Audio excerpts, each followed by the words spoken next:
Hello everyone and welcome back to the video lecture series for EC302 Digital Communication under KT University.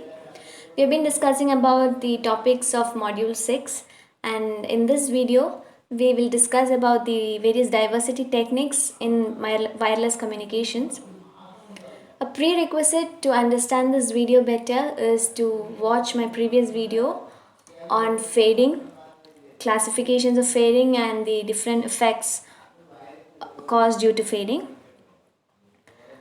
So in this video, we'll be discussing about the multipath mitigation techniques or different techniques that are used or employed to overcome the effects of fading. So before we begin, let me just recap of what we had gone through in the previous video. What is fading?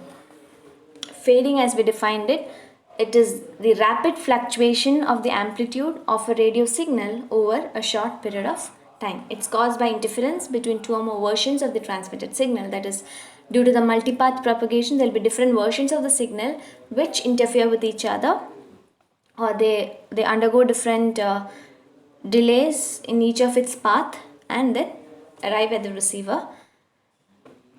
So we shall look at different multipath mitigation techniques or techniques to overcome the effects of fading in wireless communication. Basically, there are three different techniques under multipath mitigation techniques, which are equalization, diversity, and channel coding. Now, we will be discussing about the second one, which is diversity, as that is the only topic which is being covered in your syllabus, to be frank. And the other two details or the other two are not really discussed in the video as well from your syllabus point of view. So if you talk about channel coding, you'll come across a paper called Information Theory and Coding in your higher semesters, where you'll be studying this coding techniques in detail. So that is considered to be an entirely different subject. That is the reason, maybe from your syllabus point of view, that could be the reason why this channel coding is not included in the syllabus. And talking about equalization, though the concept of equalization is quite simple, the implementation of it is much more difficult, and in talking in terms of OFDM and all that. So that could be the reason why we are strictly limiting our syllabus to the diversity concept, which is much more simpler than the other two techniques to understand and implement. Now, all these three techniques improves mobile radio link performance, and effectiveness of each varies widely in practical wireless systems. And mainly when you talk about these three techniques, the one which is most simple in terms of cost and complexity is the diversity technique. And that is the reason we are going in depth to that topic. Okay, so motivation of diversity techniques. What is the need for diversity in short? That is what we are going to explain over here. So in wireless mobile communication, these diversity techniques are widely used to reduce the effects of multipath fading and improve the transmission reliability, without increasing the transmitted power or not even sacrificing the bandwidth. So as I told you, the two major concerns about communication would be always about the transmitted power and the bandwidth. So without compromising on these two parameters, we are going to perform some method or technique where we can mitigate or compensate the losses due to fading. Now, diversity techniques require multiple replicas of transmitted signals at the receiver.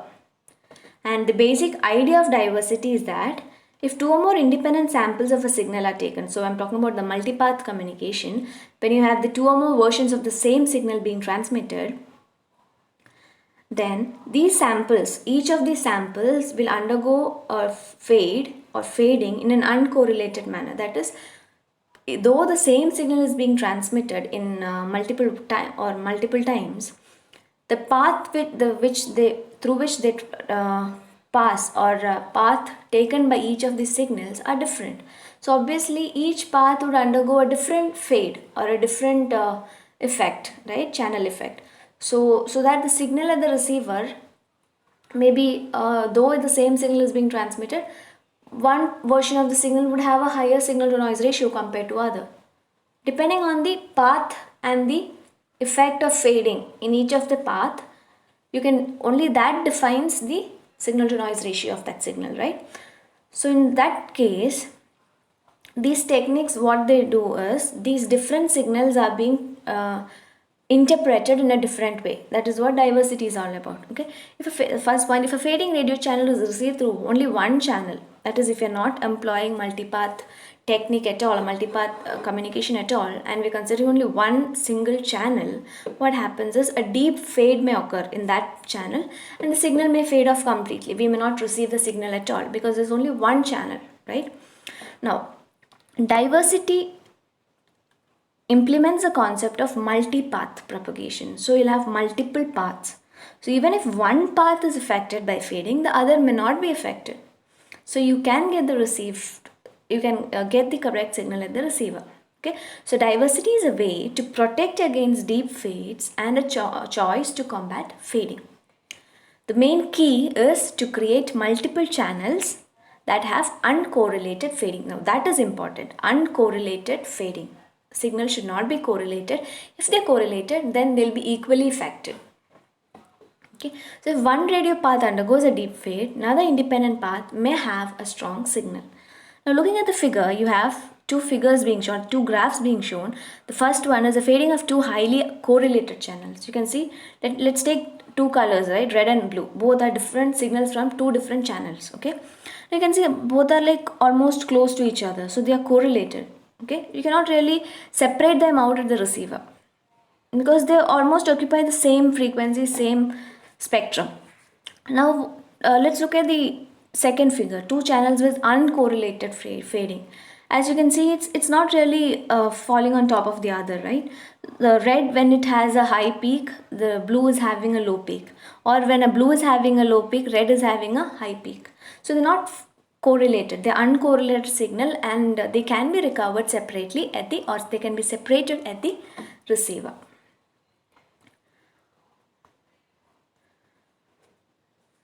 And if you look at the figure or implementation of that, here you can see you have a modulator, and then after the signal is modulated, it's being split into different channels, channel 1, channel 2, channel n number of channels, and then they are combined using a combiner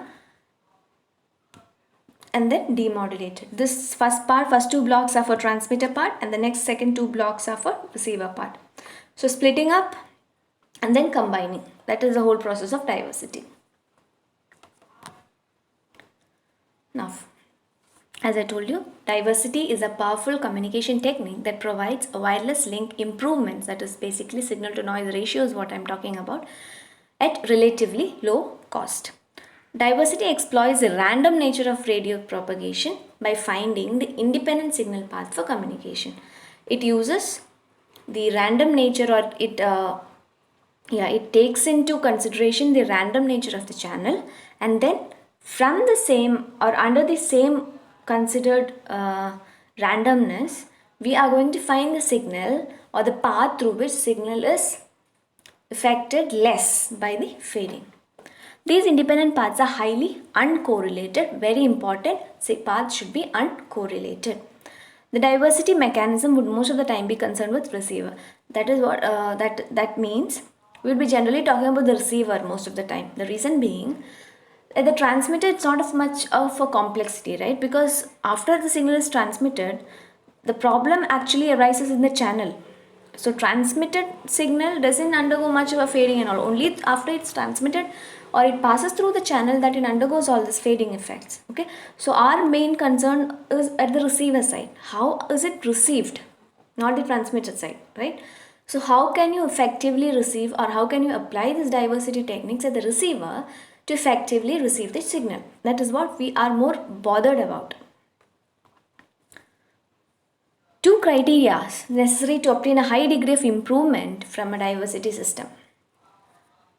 That is highly uncorrelated or very low cross correlation. That is one main important point. This should be highly uncorrelated, and the mean power available from each band should be almost equal. from each branch, the mean power available must be almost equal. Diversity combats fading by providing the receiver with multiple uncorrelated replicas of the same information bearing signal. That is a repetition of what I had already told you. Diversity, it overcomes fading by providing multiple propagation uncorrelated paths for signal transmission. Now, if you look at the diversity classification on a broader perspective, you can classify them into macro diversity and micro diversity. So, what is macro diversity all about? Before I tell you what is macro diversity, let me just recall what was large scale fading and small scale fading. So, large scale fading is when large scale fading is for a longer period of time. Okay, that is, it's caused by shadowing due to presence of fixed obstacles in the radio path. When there are fixed obstacles like mountains, hills, and due to these larger objects or larger fixed objects, when there's fading being when there is fading, then that is classified as large scale fading. Okay, so mitigation techniques or the diversity techniques which are employed to overcome large scale fading are termed as macro diversity. Let me repeat that. The mitigation techniques or the diversity techniques which are employed to overcome large scale fading is referred to as macro diversity.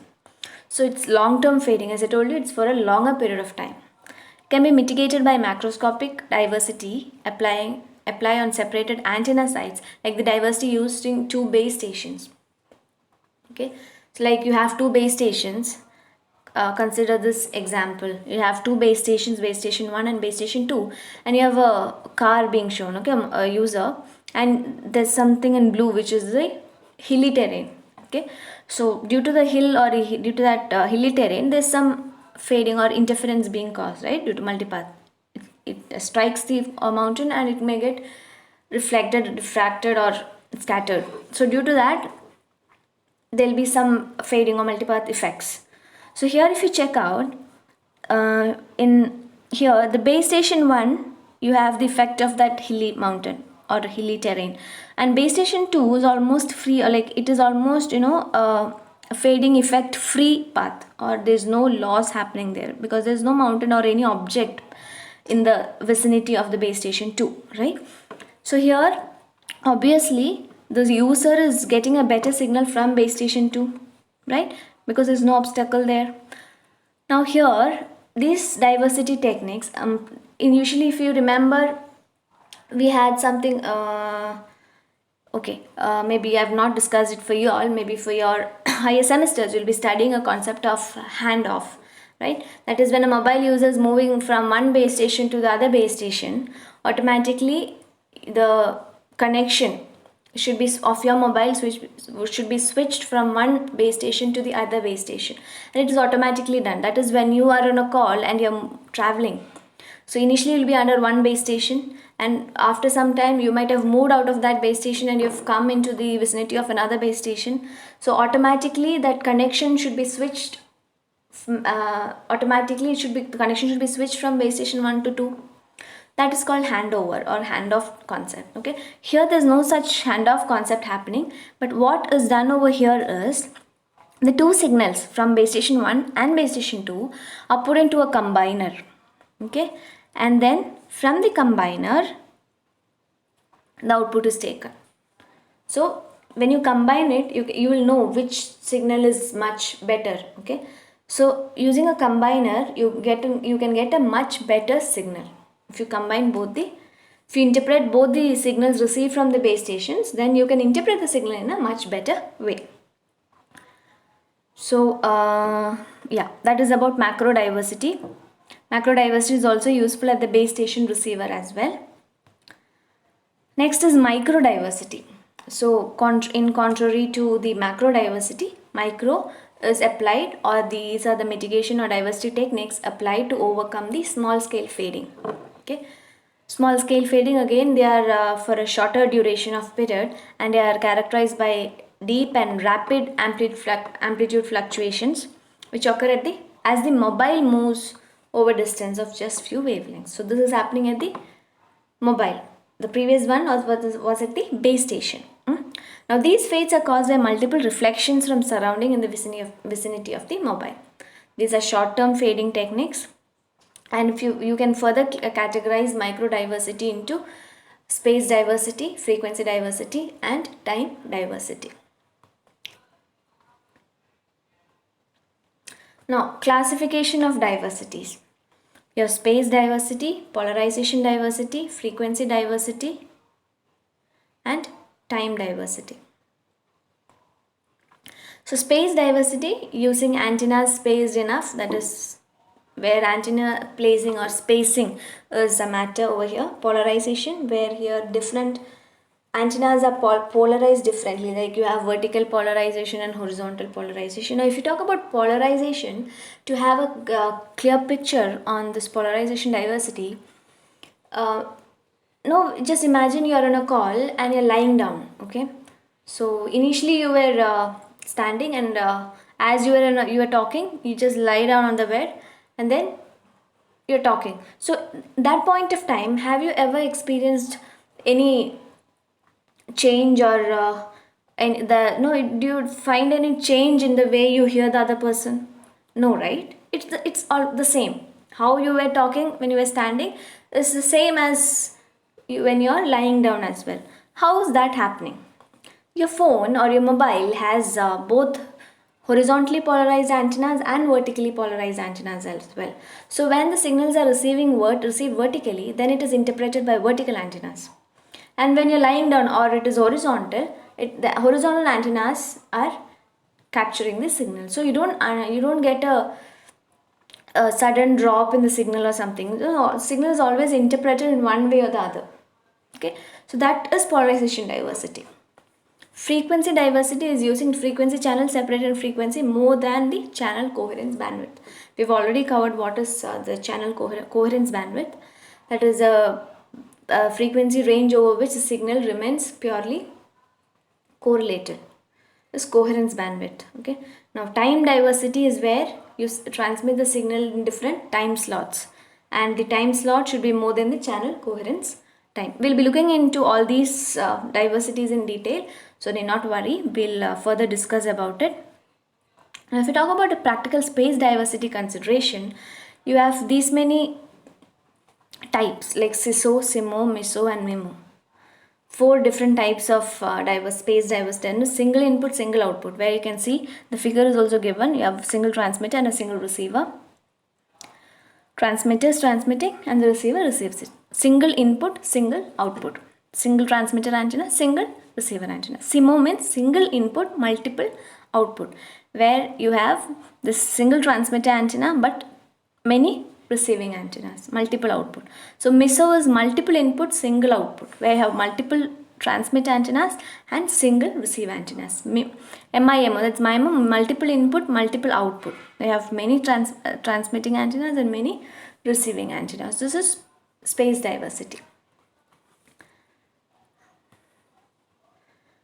Now if you classify space diversity, you can put them into 4 categories. One is selection diversity, feedback diversity, maximum ratio combining, and equal gain diversity. Let's look at each of these in detail. Selection diversity. You can remember these concepts better if you compare and study. You have 4 different diversity, as I told you, under space. So you can compare all these 4 in their performance to remember the concepts better. Okay, so first one is selection diversity, where you have M demodulators are used for M diversity branches whose gains can be varied or adjusted. Now here you can see you have many antennas over here. Okay, and the gains G1, G2 to GM marked are nothing but the gains. So here in the selection diversity, what happens is, all these received antennas, or when the transmitted signal, when it passes through the channel, the effects, and there's some change in the signal, right? That is being referred to as a gain over here. Maybe the signal is multiplied by a factor, or here it's being reduced by a factor, so that is nothing but the gain of the channel. So the signal is multiplied with the gain of the channel, so that is nothing but G1, G2, etc. Now you have different gains, and which are provided to the switching logic or demodulators, and to get back the output, right? So this is selection. Maybe a clearer understanding may be obtained from this figure. Now here, if you check out, you have different antennas 1 to M. You have signal processing, okay, and then different signals. All these signals from different antennas are being provided into the switching logic, right? You have a switch or a selector, you can basically call it. So here what happens is selection diversity. From the name itself, something is being selected, right? So you can see the switch, okay? So you'll have multiple points. The switch keeps jumping onto one point to another. On what factor? You can see another block below. Select the branch with the highest instantaneous signal to noise ratio. So you have multiple antenna or multiple versions of the signal being received. So in each of the signal, the SNR is calculated, signal to noise ratio is calculated, and whichever signal has the highest better signal to noise ratio, I'm talking about the instantaneous signal to noise ratio of the signal. So then whichever is highest, suppose the bottom one is the highest, then the switch automatically jumps to the connection, second connection, okay? So yeah, and if it's the top one, then the switch goes to the top. Now the switch or the selector keeps jumping from one point to other depending on the SNR of the path. Whichever path has a high SNR, then that path is selected, and that path is connected to the output using the selector over here. So this is the selection diversity concept. Next is the feedback or scanning diversity. This concept is something similar to selection diversity, where over here, if you check out the figure, you have multiple receivers, and you have a short-term average, you have a comparator, and something called preset threshold, okay? So this preset threshold plays a major role. So all the receivers are scanned one after the other for the SNR. One after the other, all the signals are scanned. It's not the instantaneous value what we take. All the receivers are scanned, and you have set a preset threshold value, okay? As long as the SNR is above the preset threshold, then there's no problem. But whenever the SNR falls below a preset threshold, then the receivers are scanned, okay? So, and the receivers are scanned, and then they compare.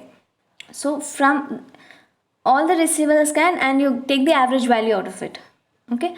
And if the value is, obviously, taking the average of it will be above threshold always. So that is the fundamental, or that is the principle of the scanning diversity, where receivers are scanned, and then the value is made to go above preset threshold, okay? Once it is below threshold, only then the scanning takes place. Design is much simpler compared to the selection diversity over here, okay? The received signal falls below, as I told you, rescanning, and if once it is okay and again the value goes low, again rescanning is performed. Now this is some kind of inferior to the previous one, selection diversity, because, and one point which I missed out in selection diversity was, when the switch is being jumping from one point to another, there's some randomness or there's some delay being introduced, okay? That is a drawback in selection diversity, whereas in feedback, the signals are scanned, and it's not the instantaneous value being taken, the average value being taken comparing to the threshold. Next is maximum ratio combining diversity. Now this is a much better technique, and the reason I shall tell you. First is M branches are weighted according to individual signal to noise ratio. So let's go to the figure first, then maybe you'll understand it better. Over here, the advantages of producing an output with an acceptable SNR even when none of the individual signals are themselves acceptable. Which means even though the SNRs of each path is low, you can obtain an acceptable SNR at the output. How is that done? That is the beauty of this maximum ratio combining diversity. Though each path is having a low signal to noise ratio, you still can get an acceptable SNR at the output. Now let's see how is it done. Look at the figure. You have different paths again, different antenna paths, and then you can see what is the main difference. This is almost similar to selective or selection diversity if you compare, but or maybe from the figure point of view they look similar but they're different. Here the main point that is striking over here is the gains are adjustable or adaptable. So when the SNR is low and the gain can be increased. When SNR is high, the gain can be decreased. That is, they are adaptive in nature. On what parameter are they adaptable? Depending on the output, right? So detector output, there's a feedback going into the adjustivity of the gain. Now there's a feedback path. So depending on the detected value, the output value, the gains are varied to get a better SNR. Another point is you have a cophase and sum, a block called cophase and sum, right? So here, what does this cophase and sum block do? Let me say gamma 1, gamma 2, gamma m. All these are SNR values of each path, okay? Now before you add it up at the summer or this block, cophase block, what does it do is, it makes all the signal to be of the same phase so that when you add it, you get a much better SNR. So before you add it up, all the signals are made relative of the same phase. So that, and then you add it up, then you pass it to the detector. So gamma capital M would be basically the summation of all the input SNRs, gamma 1, gamma 2, gamma m, small letter m. Okay, so this is basically an adaptive control, and that is the beauty of maximum ratio combining diversity.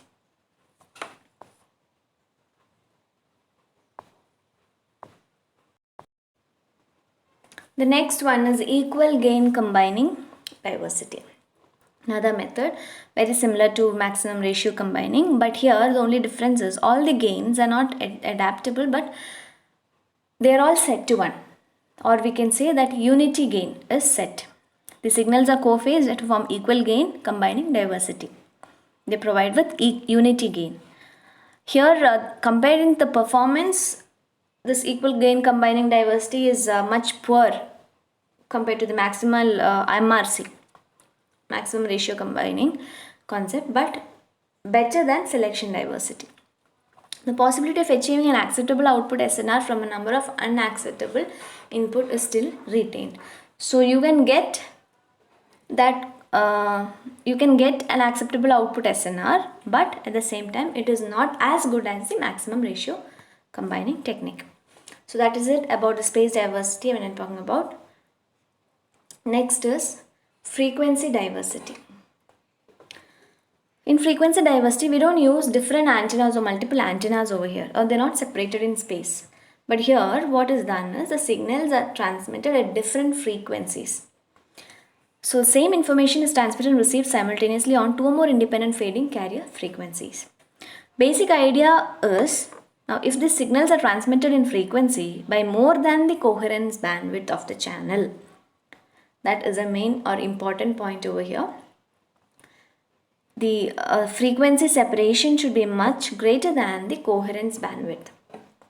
Then they won't experience fading, or we say that they remain uncorrelated. This technique, one major drawback as you can say is you need 2 different frequencies, or much greater bandwidth is required, or spare bandwidth is required. Okay, so and each one is to be tuned to different frequencies. Frequencies are different, so bandwidth has to be more. That is one drawback. Expensive with respect to bandwidth point, but for wideband scenarios, this frequency diversity technique can be used, because already if there is a wideband available, wideband signals are available, or we are working with a wideband signal, then we can go for frequency diversity technique. The next is time diversity, where here as I told you, the signals are given different time slots, or they transmitted at different time slots. Signals representing the same information are sent over the same channel at different times. The basic idea is if the time of delivering message should exceed coherence time of the channel. Like we are told for frequency diversity, the separation should be greater than the coherence bandwidth. Here, the time slot should be greater than the coherence time. Now, main disadvantage or drawback here is the concept of synchronization. Now, as we are talking about the time slots, always there should be synchronization. Time synchronization should exist, only then time diversity can be applied. Otherwise, they'll interfere with each other. And rake, okay, so one main example or one popular receiver for time to employ time diversity is a rake receiver for spread spectrum in CDMA technology. Okay, so that is an example of time diversity receiver. Rake receiver. What is rake? What do you mean by rake? Rake it is okay. Have you all seen this early in the morning? These municipality ladies or people from municipality, they clean the roads or streets, right? They use a long stick, and at the end you have this spreaded kind of a structure. The sticks are spreaded so that you can easily gather all the leaves. I hope you all have might have seen it, right?